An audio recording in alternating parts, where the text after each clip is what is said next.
So I just finished signing up some great clients who came over from another firm, and they're going into retirement. So we were looking at things like how to not lose your money, where all the guaranteed sources of income were going to come from, and that kind of thing. And they had some old 401ks and IRAs. And finally we signed up at the end of my process, which is just coming up with where they're at and where they want to be, and then coming up with a plan how to get there. So they said, well, wait a minute, how does this even work? So I thought it would be helpful to just make a quick video on how investment management actually works when you engage with a financial planner. So we got to the end of the appointment where they agreed to come over to my firm, and they said, well, I don't know how to create that passive income, and I don't know how to prevent market loss, and I don't know how to do all those things. Do you handle that? And I said, that's kind of at the core of the treatment plan that we come up with, is professional investment management. So basically I said, look, yeah, absolutely, I can handle that for you. If you're getting on an airplane to go on this great vacation, which is essentially your retirement, you wouldn't want to be responsible for sitting up in the cockpit, steering the whole time, white-knuckled, praying that no storms come up over the horizon. And they said, no, absolutely not. So I said, here's what happens. We transfer the money over to these accounts, and essentially that's the first step, and that's kind of the basics of it, is you end up transferring your accounts over to a professional investment manager, and they handle those things for you. So there's actually 5 benefits that come from that can actually help make you more wealthy than you otherwise would have been. But more importantly, it makes you more comfortable. It makes you more confident. You don't have to wake up every day worrying what the stock market's going to do. Just like when you get onto an airplane and you see the guy in the white short sleeve shirt sitting there behind the controllers, you know that there's somebody handling that business that needs to be handled by a professional. So that brings me to point number 1. Financial planners and investment managers handle the things that we're good at. If you're an engineer, you're good at making sure the wings stay on airplanes. If you're a doctor, you're making sure that your patients get the right medicine. If you're an investment manager, you're hopefully good at making sure that your clients get the best investments to help them ease into retirement, or make sure that the wealth they're accumulating is accumulating the right way from a taxation standpoint, from an investment strategy standpoint, from a diversification standpoint. And so we just handle the things we're good at. I'm really good at doing that, but if I had heart problems, I'm going to trust my cardiologist to fix my heart. I'm not going to get on the internet and try and look up the best drug to make sure that my heart stays functioning properly. It's too important. The second thing that a good investment manager is going to do for you is they're going to take that junk drawer full of accounts that you have. So you got hired when you were 20, you started a 401k. Then you got hired away when you were 30, you got another 401k. And at some point along the line, you started a Roth IRA. And then at some point along the line, you got married and you got some insurance policies, and your wife or your husband has a retirement account, and then you had another kid and you got a different insurance policy.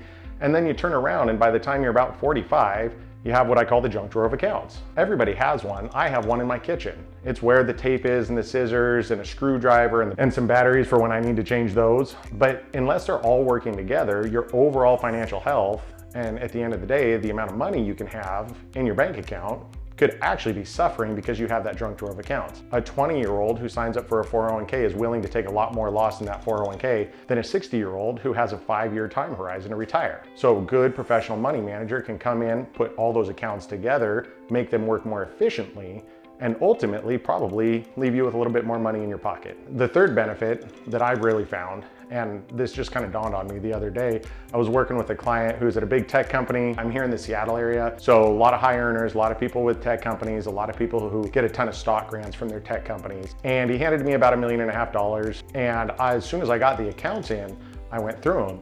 And at the end of that, I went through and I did some of the things that I know that he didn't necessarily know.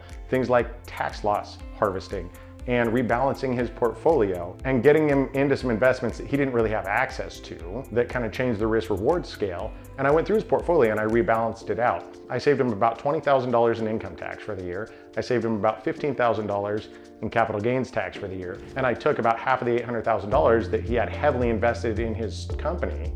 And we still believe in the company, so we didn't want to take it all out, but I diversified that out into some other investments. Well, at the end of the year, his company reported some bad earnings, and that whole stock went down about 15 or 20%. So ultimately, I saved him somewhere around $50,000 or $60,000 in loss. I also got that money reinvested in other stuff that was going up at the same time. And that brings me to number 4, which is a lot of times, those of us who have been doing this, I've been doing it over a decade, a lot of times I see things that my clients just don't. So unknown risks that they may be taking that they don't have to take. Things like concentration risk, like employees at big tech companies who are paid highly in that stock, and then they get kind of attached to that stock, and there's a little emotional feeling like, I work at this company, I need to hold on to that stock. Well, that may not be the best thing for them. Risks like how to eliminate a lot of downturn without necessarily giving up the upside of a good market. So those are the types of things that we may know that you might not even think about.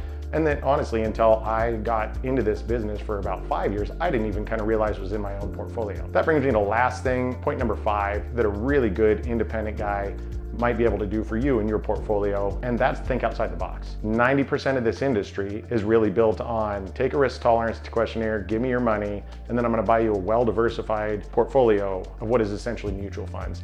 And at the end of the day, that's just kind of the box that most people get in. Some of us in this space actually think outside the box, go to those institutionally available investments, and we can do some things that you may not think are possible. So I have some clients and they come over from a big box investment company and they handed me their money and I said, well, tell me what's going on with this money. And they said, well, we have kids who live in California and Missouri and our grandkids are down there and we want to go see them. We want to go spend time with them. And that's the important thing. All the money in the bank doesn't matter if you're not spending time with your kids and grandkids. And I know that because I have 2 of my own. So I said, okay, well, what would make you comfortable? And they said, we would really just like some passive income and to know that we're not going to lose a bunch of money if the market goes down. So I said, okay. I took that money and I put it in an investment that's only available to investment advisors. And right now they're getting about 9% dividends on that investment. It's backed by a multi-billion-dollar company, so it's very secure.